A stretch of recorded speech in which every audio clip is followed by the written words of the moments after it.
My wife is a pilot. We had our wedding 3 years ago, but she stood me up 18 times since then when we agreed to register our marriage. The first time she stood me up was when her apprentice took his first flight. I waited outside City Hall the whole day for her. The second time she stood me up was when she turned around after receiving a call from her apprentice. She left me by the roadside later. Whenever we set a date to register our marriage, her apprentice would run into all sorts of trouble. Finally, I decided to leave her, but after I board a flight to Avalonia, she chases me all the way there like she's lost her mind. Chapter Ivy Rivers and I had been married for 3 years, yet we still hadn't registered our marriage legally. Today marked the milestone of her 1,000th successful flight. It was also the 17th time she'd promised to finally register our marriage with me, but at the celebration banquet, while her direct supervisor was forcing drinks on me, she was busy exchanging dishes and toasting with her male pilot apprentice. Despite my high fever and drinking to the point of near collapse, she didn't even look my way. Numerous co-workers shook their heads and clapped their tongues, their eyes filled with sympathy as they regarded me. Anyone with eyes could see who I was enduring this physical discomfort and drinking for. Yet after the celebration banquet ended, Ivy, who was supposed to go with me to City Hall to register our marriage, stood me up once again. She drove the car to the restaurant entrance and blocked me from getting in with one hand. Owen drank a little too much on my behalf just now, so I'll be driving him home. You should take a cab back. We probably won't make it to City Hall this afternoon. Let's talk about it another day. Okay. After saying this, she didn't care about my reaction at all. She hurriedly got out of the car and carefully helped Owen Gardner into the passenger seat. We started dating 8 years ago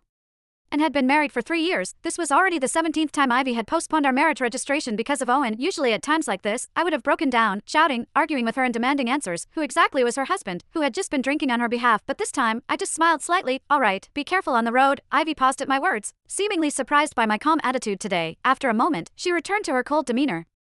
I'll buy you a gift to make up for it when I come back tonight. With that, she drove off. Before leaving, she made a point of closing the car window for Owen, afraid the drunk man would catch a cold from the wind. In the past, she'd never allowed any smell of alcohol to linger in her car. Every time I drank for her, she'd open the convertible top even in winter, let alone close the windows. Looking back now, it was only because the person in the car was me. The noon heat in Orleans made people sweat profusely, but my heart felt inexplicably cold. I took a deep breath and returned the marriage application forms to my bag. I knew it was time to let go of this 8-year relationship as well. Chapter that afternoon, I went straight back to the company and submitted my resignation letter to my supervisor, Leighton Guerra. Does Ivy know about your resignation, Mr. Guerra was clearly surprised by my decision to leave. After all, I'd been the airline's top flight attendant for 7 consecutive years, and staying with the company would guarantee a bright future. I managed a bitter smile. I'll tell her tonight, though I doubt she'll care. These past few years, you two flew new routes together and won company awards together. The CEO even attended your wedding personally 3 years ago. Everyone was so envious. But I suppose, Mr. Guerra trailed off with a long sigh, his voice full of regret. Yes, those were indeed beautiful memories, but memories were just memories.